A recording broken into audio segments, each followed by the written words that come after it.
मुहावरों को इतना आसान सा मत समझ लेना, लेकिन इतना मुश्किल भी मत समझना। इसको आसान बनाने के लिए आज मैं आपको इस वीडियो में दो चीजें बताने वाला हूं।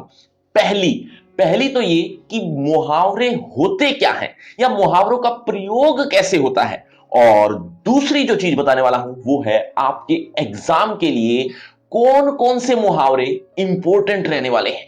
ये आपको इस वीडियो से पता चल जाएगा। तो बिना किसी तरीके करते हैं शुरू। नमस्ते, मेरा नाम आशीष है। सबसे पहले बात करते हैं कि मुहावरे होते क्या हैं। देखो, किसी भी बात को कहने के दो ढंग होते हैं, एक साधारण तरीके से और दूसरा विशेष तरीके से। उदाहरण से समझते हैं। तुम पुरानी बातें याद कराकर उसे क्रोधित कर रहे हो, ये तो साधारण सा तरीका था। अब इसी वाक्य को हम विशेष तरीके से बोल सकते हैं, जैसे तुम उसे पुरानी बातें याद कराकर आग में घी डालने का काम कर रहे हो। एक और देखो, चोर को देखकर पुलिस आ गई। अब ये तो साधारण सा तरीका था, अब इसको विशेष बनाते हैं।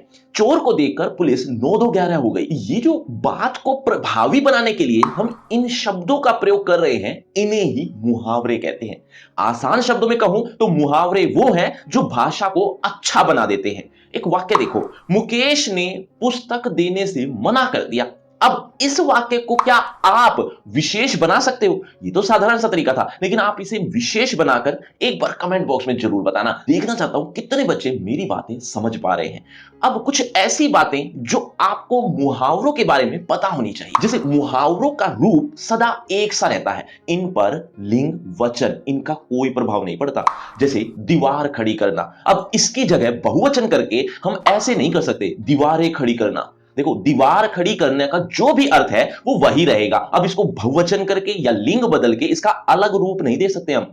और दूसरा, मुहावरे में प्रयुक्त शब्दों के स्थान पर उनके पर्यायवाची शब्दों का प्रयोग नहीं होता। मतलब जैसे आंखें खुलना की जगह हम नेत्र खुलना नहीं लिख सकते। क्यों? क्योंकि ये मुहावरा है ही नहीं, है ना। और मुहावरे की पहचान ये भी है कि इसमें क्रिया मिलती है, जैसे 9-2-11 होना, गांठ बांध लेना, जी तोड़ मेहनत करना, चक्कर खाना, इस तरह के, है ना। अब इन सब में ध्यान से देखो कि इसमें होना, लेना, करना, खाना, ये सब क्रिया ही तो है ना। तो क्रिया हमेशा मिलती है मुहावरों में।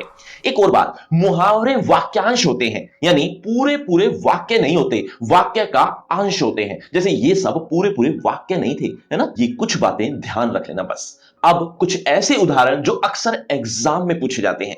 पहला देखो, आंखें फोड़ना, जिसका अर्थ है बड़े ध्यान से पढ़ना। इसका वाक्य में प्रयोग देखो, हिंदी में प्रथम आने के लिए ऋषि आंखें फोड़कर पढ़ाई करता है। गाढ़ी कमाई, अर्थ है मेहनत की कमाई।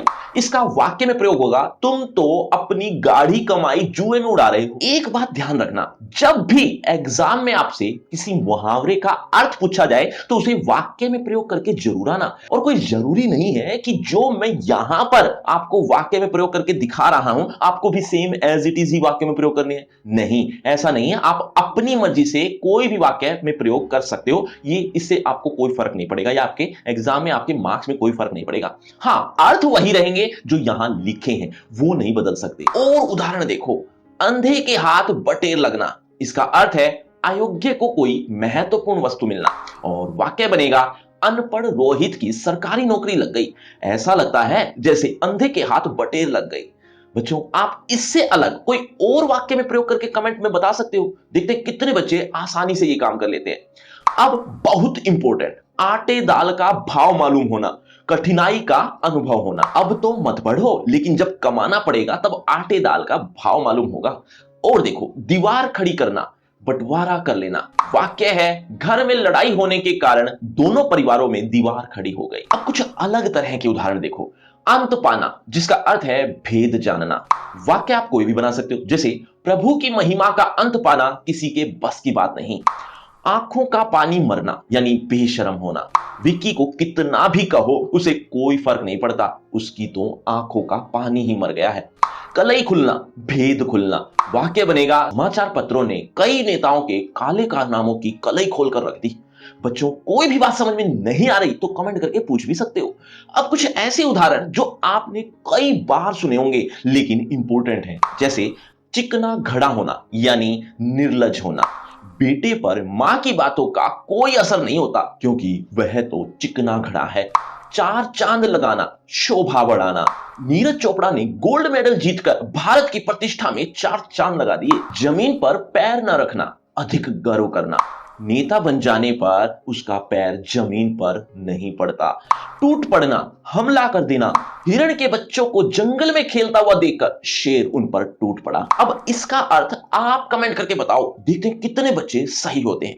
बच्चों, आपको लग रहा हो कि जो मैं इस वीडियो में मुहावरे बता रहा हूं बस वही कर लेंगे तो काम हो जाएगा। नहीं, ऐसा नहीं है बच्चों। मुहावरों का कोई अंत नहीं है। कुछ आपको यहां इंपॉर्टेंट बता दिए हैं और कुछ ऐसे मुहावरे और भी हैं जो बहुत इंपॉर्टेंट हैं। कुछ इजी हैं और कुछ हार्ड हैं। जो हार्ड हैं उनको 2-3 बार जरूर पढ़ लेना। लेकिन ये सब मिलेंगे कहां? ये मिलेंगे आपको डिस्क्रिप्शन बॉक्स में सबसे ऊपर एक लिंक के माध्यम से। लिंक का नाम रखा है free crash course of Hindi व्याकरण। कुछ इस तरह से यहां पर आपको मुहावरों की प्रैक्टिस करने के लिए ढेर सारे एग्जांपल्स मिल जाएंगे।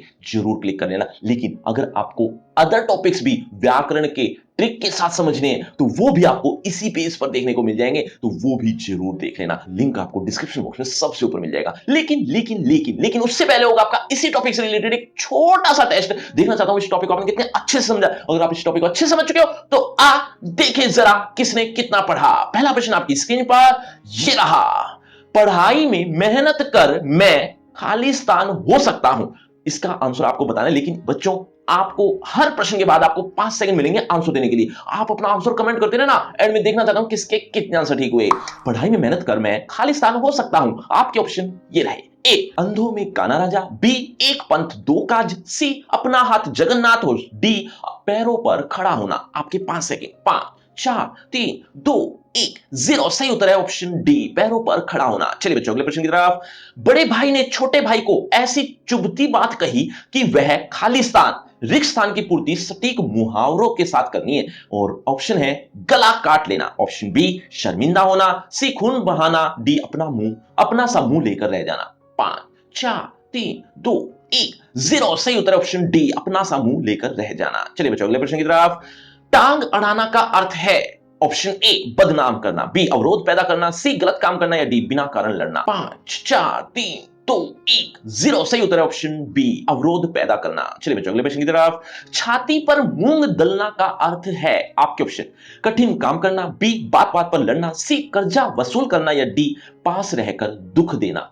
5, 4, 3, 2, 1, 0। सही उत्तर ऑप्शन डी, पास रहकर दुख देना। तो बच्चों, ये है आपका रिपोर्ट कार्ड। ध्यान से देख लीजिए, पढ़ लीजिए। और हां, आपके टोटल मार्क्स कितने हैं ये कमेंट करना मत भूलना। और आपकी क्लास से रिलेटेड एक फ्री क्रैश कोर्स आ गया जो कि बिल्कुल फ्री है। इस कोर्स में आपको आपकी क्लास से related A to Z syllabus एक ही पेज पर देखने को मिल जाएगा। आपको कहीं भी भटकने की जरूरत नहीं पड़ेगी। तो इस लिंक को जरूर क्लिक करना। लिंक डिस्क्रिप्शन बॉक्स में सबसे ऊपर दिया है। और अगर आपको मुझसे पर्सनल बातचीत करनी है तो सभी सोशल मीडिया के लिंक डिस्क्रिप्शन बॉक्स में है। आज ये बातचीत करते हैं। शुक्रिया, धन्यवाद।